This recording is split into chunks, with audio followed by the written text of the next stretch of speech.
La gestione del Bosco dello Sport torna a Consiglio Comunale. Per la maggioranza l'impianto doterà finalmente la strutture sportive adeguate, per l'opposizione un'operazione che favorisce i privati a danno del pubblico. Il centrodestra è in crisi perché cerca un monarca, ma i veneti non vogliono un re. Ai nostri microfoni Giovanni Manildo, candidato del centro-sinistra per la guida della regione. Costruiamo il Veneto di tutti. Da tempo non dava su notizie, anziana ritrovata in casa senza vita, il corpo in stato di mummificazione. La morte potrebbe risalire a circa un paio di settimane fa. La tragedia della solitudine alla Giudecca. Recuperato nell'Adige a Rosolina il corpo senza vita di una donna in avanzato stato di decomposizione. Indagini in corso per capire se si tratta di Clara Rossignoli, la 79enne veronese scomparsa da aprile. La sperimentazione è già partita da alcune settimane e si stanno verificando le apparecchiature. Il sistema di controllo della navigazione in laguna è già acceso. La Venice Garden Foundation si è offerta di gestire a proprie spese la manutenzione del patrimonio arboreo in Campo Sant'Agnese, una disponibilità che dovrebbe aiutare a stemperare le polemiche.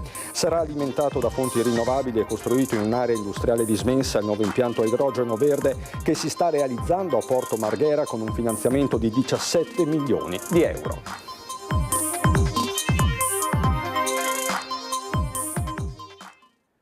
Bentrovati, buonasera telespettatrici, telespettatori di Antenna 3. È l'attualità ad aprire questa sera l'edizione veneziana dei nostri telegiornali con la gestione del Bosco dello Sport che torna a spaccare il Consiglio Comunale a Venezia. Per la maggioranza l'impianto doterà finalmente la città di strutture sportive adeguate, mentre per l'opposizione si tratta di un'operazione che favorisce i privati. Filippo Fois. Stiamo andando avanti col Bosco dello Sport, non solo i lavori ma anche la parte gestionale di queste strutture. Un importante investimento che finalmente dopo tanti anni dà le strutture sportive che questo territorio, che questa città finalmente si merita. A Mestre il Consiglio Comunale di Venezia ha approvato le proposte progettuali e la dichiarazione di pubblico interesse delle 3 nuove strutture sportive che si stanno realizzando nell'entroterra.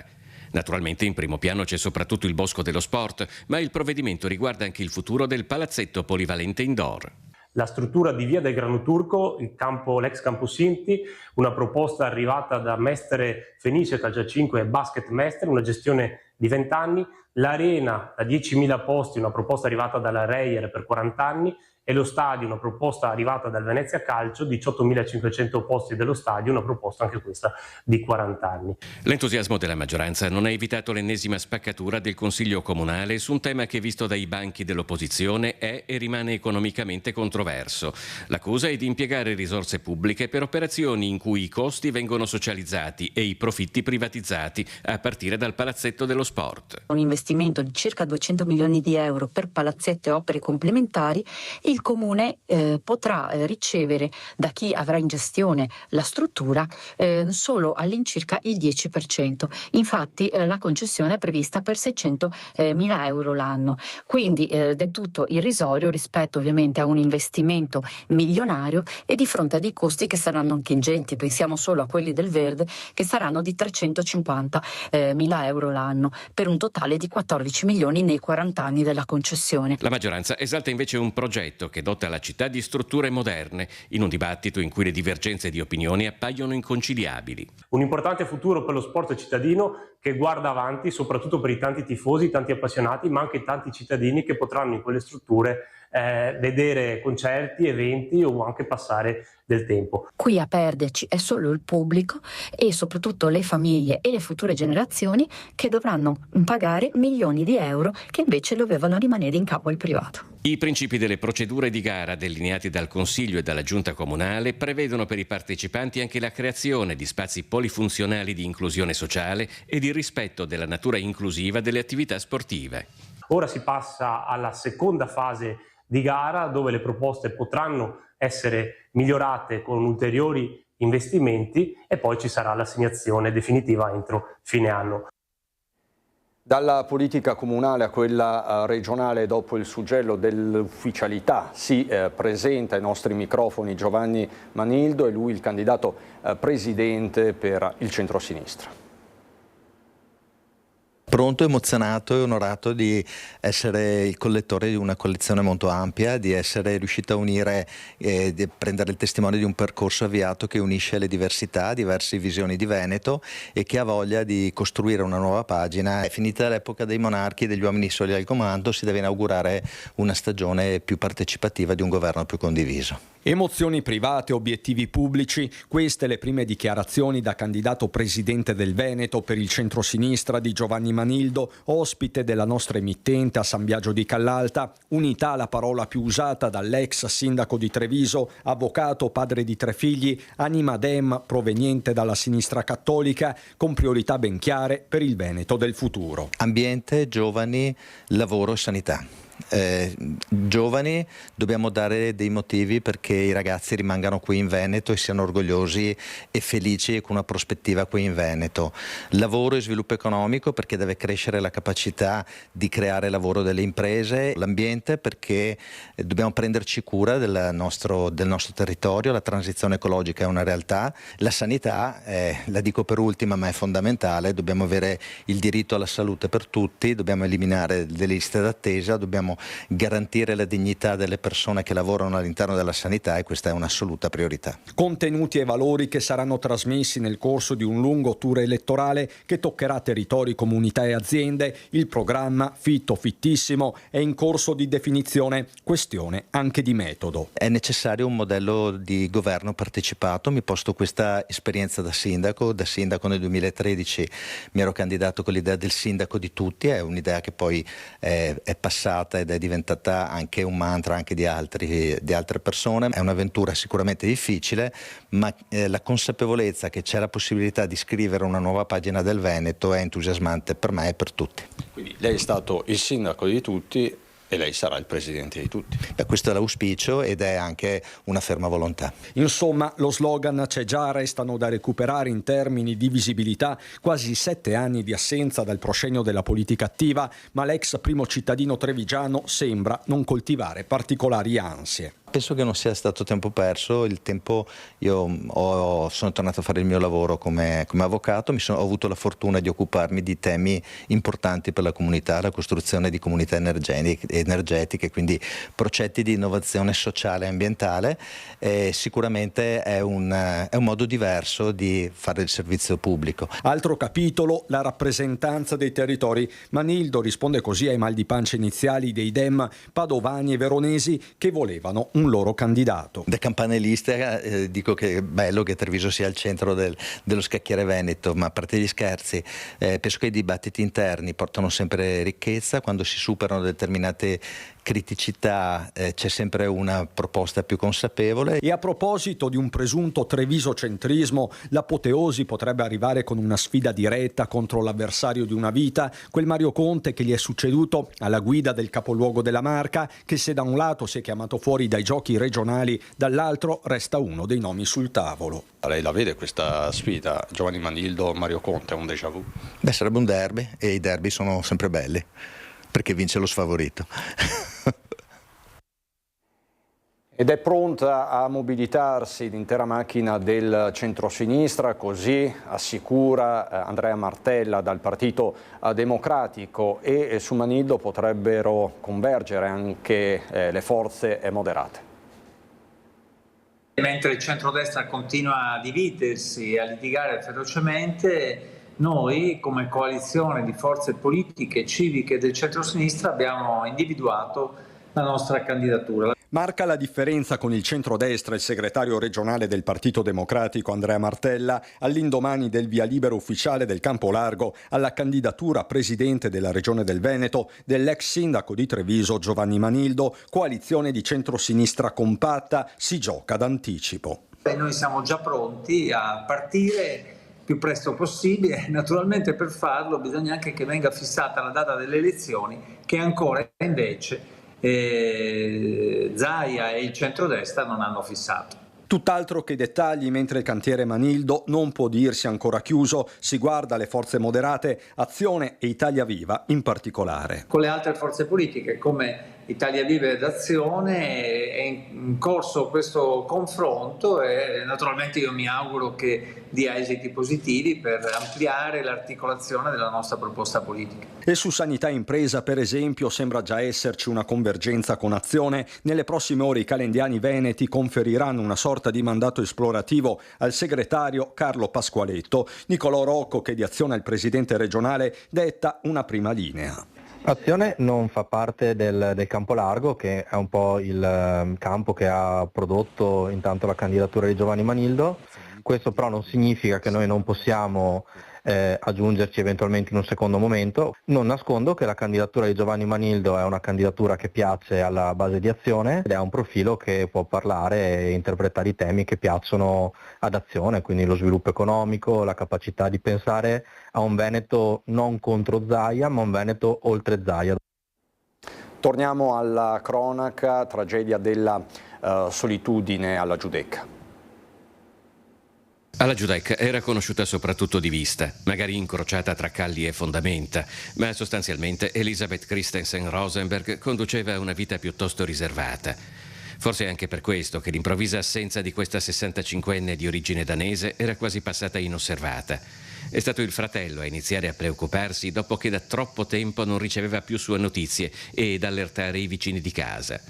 Elisabeth viveva qui, in Campo Jungans, in queste palazzine di recente costruzione che guardano la laguna meridionale di Venezia e che da oramai qualche decennio sorgono nell'area dove una volta c'era la fabbrica che continua a dare il nome al campo. Ed è su chiamata dei vicini di casa che le forze dell'ordine hanno fatto irruzione nell'appartamento di Campo Jungans e compiuto la tragica scoperta. Il corpo senza vita di Elisabeth giaceva nel suo appartamento, ormai in stato di mummificazione, in quello che appare come un decesso avvenuto per cause naturali e risalente forse ad un paio di settimane fa. Nessun segno di un possibile atto criminoso. I segni, forse, secondo qualcuno, possono invece essere quelli di una società in cui, pur vivendo uno di fianco all'altro, si può perdere la vita senza che qualcuno se ne accorga. Il corpo recuperato ieri sera alla foce dell'Adige tra Chioggia e Rosolina potrebbe appartenere a Clara Rossignoli, la 79enne di Porto di Legnano, di cui non si hanno notizie dall'8 aprile. Sulla scomparsa della donna la Procura di Verona ha aperto un fascicolo per omicidio e occultamento di cadavere, indagando il nipote e la sua ex compagna. La salma, alta circa 1,60 m, è stata messa a disposizione della Procura dai Carabinieri di Adria. Rimasto in acqua per parecchio tempo, il cadavere non risulta riconoscibile. All'identificazione potrebbero contribuire il vestiario e una collana. Oltre all'identità della donna, le indagini dovranno chiarire i motivi del decesso. Il recupero del corpo è stato effettuato dai sommozzatori dei Vigili del Fuoco di Venezia. Nella Sestiere di Castello la polizia ha fermato un uomo in possesso di 35 involucri di cocaina e 10 di hashish. Dopo l'arresto, l'uomo di nazionalità straniera è risultato irregolare in Italia e ne è stata disposta l'espulsione con accompagnamento a un centro di permanenza per il rimpatrio. Voltiamo decisamente pagina, la sperimentazione è già partita da alcune settimane, parliamo di Barca Velox.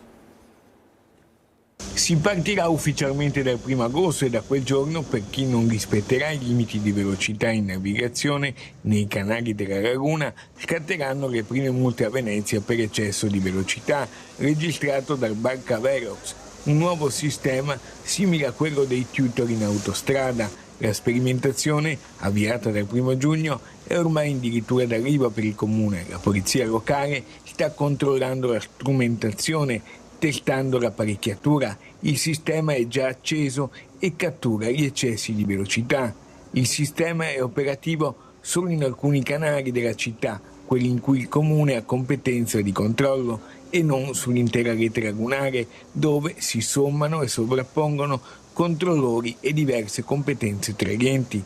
Quel che è certo è che dopo le prove generali di questi giorni, dal 1 agosto saranno allevate dalla polizia locale contravvenzioni anche molto serrate, qualora non vengano rispettati i limiti di velocità previsti. In funzione il Barca Velox, dopo che l'amministrazione ne ha chiesto l'attivazione attraverso una legge che è passata dal Parlamento, stiamo affrontando una fase sperimentale di 60 giorni in cui non vengono elevate le sanzioni. Dal 1 agosto invece inizieranno le sanzioni, per cui il nostro consiglio è quello di andare piano. L'assessore Michele Zuin, che detiene questa delega da appena un anno, ricorda i motivi che hanno portato a questa novità. Di rispettare i limiti e di iniziare a abituarsi a questa novità che è praticamente come un tutor autostradale applicato nei canali interni della laguna,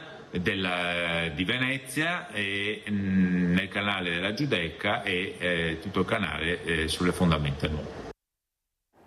Rimaniamo in laguna perché la Venice Garden Foundation si è offerta di gestire a proprie spese la manutenzione del patrimonio arboreo in campo Sant'Agnese, una disponibilità che dovrebbe aiutare a stemperare le polemiche.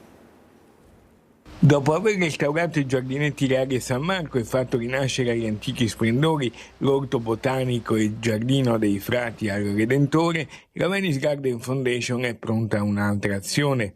Si tratta di un'istituzione benemerita e benefattrice in città, presieduta dalla passione di Adele Rebaudengo, che si offre, con i propri tecnici e giardinieri specializzati, di adottare i 4 platani in campo Sant'Agnese a Venezia. 2 di questi dovrebbero essere abbattuti, una disponibilità spontanea e generosa da parte della Fondazione, pensata anzitutto per calmare gli animi dopo che i cittadini, scendendo in strada, sono riusciti con il loro presidio, almeno per il momento, a bloccare l'abbattimento di 2 alberi che era già stato deliberato in attesa che vi siano ulteriori accertamenti. Il comitato spontaneo, sorto per tutelare gli alberi di campo Sant'Agnese a Venezia, come spiega il portavoce Marco Rosa Sarva, è già riuscito ad ottenere la disposizione di una controperizia. Abbiamo avuto un incontro che ci ha fatto molto piacere con la presidente di Venice Gardens Foundation, che molto generosamente si offre in un certo senso di adottare l'area e intanto ha fatto visitare gli alberi a un tecnico di sua fiducia. Ecco, noi per intanto facciamo tutto quello che possiamo per salvare gli alberi.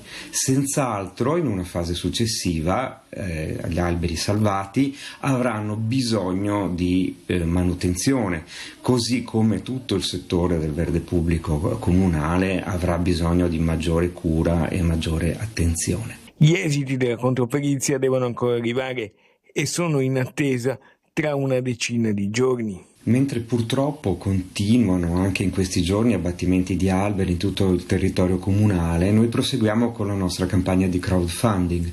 Abbiamo raccolto circa 2.000 euro e questi soldi ci serviranno tutti, forse anche qualche cosa di più, per effettuare la controperizia sugli alberi in abbattimento in campo Sant'Agnese. Per la controperizia speriamo di avere importanti novità entro la settimana. Sicurezza sul lavoro, domani sciopero anche a Campagna Lupia. Abdelmajid, 48 anni, domani si sciopera per ricordare Abdelmajid e tutte le altre vittime sul lavoro. Incroceranno le braccia i colleghi del 48enne vittima dell'incidente sul lavoro accaduto il 1 luglio all'interno della Salgaim Ecologic di Tezze sul Brenta. L'operaio era intervenuto per risolvere un problema in una cisterna. Le esalazioni gli avevano fatto perdere i sensi. 3 giorni di agonia. Per lui purtroppo non c'è stato nulla da fare. È deceduto il 3 luglio all'ospedale di Bassano. Profondo il dolore e grande lo sconcerto per quell'infortunio costato la vita a un padre di famiglia. La CGIL dice basta morire di lavoro e ha proclamato un giorno di sciopero non solo nello stabilimento di Tezze ma anche nella sede di Lugo di Campagna Lupia. Quest'anno, nel 2025, siamo a più 5% morti sul lavoro rispetto all'anno precedente. È inaccettabile, il vaso è colmo ed è ora di dire basta e di scioperare. Domani a Tezze sul Brenta e a Campagna Lupia, con la collaborazione della segretaria della Fly Venezia Alessandra Frontini, abbiamo deciso di indire uno sciopero su tutti e 2 i territori. I dati INAIL rivelano che i casi di decessi sul lavoro sono in aumento rispetto al 2024. Perché scioperiamo? Per chiedere basta morti sul lavoro. Il lavoro dovrebbe nobilitare l'uomo e invece lo avvilisce, lo umilia e addirittura gli toglie la vita. Sempre più frequentemente noi non possiamo più accettare nella maniera più assoluta di normalizzare questo messaggio. che si può uscire di casa e non tornare dai propri figli, proprio come Abdelmajid. Chiediamo che vengano potenziati gli organi competenti, lo Spisal in questo caso, vengano finanziati a dovere affinché possano svolgere il loro lavoro e controllare. Idrogeno verde, nuovo impianto da record a Porto Marghera. Al via a Porto Marghera i lavori per il nuovo impianto idrogeno verde, finanziato per 17 milioni di euro da un bando regionale con i fondi del PNRR. L'impianto sarà alimentato da fonti rinnovabili e verrà realizzato in un'area industriale dismessa, sfruttando le infrastrutture già presenti. L'impianto sarà pronto per forza prima del 30 giugno 2026 perché espira il PNRR e noi siamo stati, naturalmente siamo sotto questo progetto. L'impianto è un impianto da 5 megawatt, è una taglia media capace di fare 600-700 tonnellate anno di idrogeno. Alla cerimonia presente anche il Ministro per gli Affari Europei, le politiche di coesione e il PNRR Tommaso Foti, con l'assessore regionale Roberto Marcato. Ho voluto la ZLS perché le aziende vengono qui a insediarsi con aiuti finanziari ed economici importanti, ma soprattutto con agevolazioni dal punto di vista burocratico. Noi abbattiamo la pesantezza amministrativa e anche in questo caso Sapio ha saputo sfruttare le modalità della ZLS. Con l'avvio di questo nuovo impianto a idrogeno verde, di fatto a Marghera inizia la creazione della più grande Hydrogen Valley d'Italia. È un segnale che si inserisce in un contesto più generale in cui l'Italia è un paese che ha bisogno di energia, ha bisogno di produrre energia e ha bisogno di utilizzare i porti per alimentare la propria resilienza. Qui il tema è: la produzione di corrente elettrica non è l'idrogeno è un accumulatore di energia elettrica. Questo è importante capirlo. E qual è il vantaggio rispetto alle batterie? Che è leggero, perché è un gas, di conseguenza è trasportabile, per cui potrò metterlo sugli aerei, sui treni, sui camion, mentre l'aereo a batteria sarà difficile vederlo in futuro. E da Venezia è tutto, subito dopo la sigla c'è il meteo, buona serata.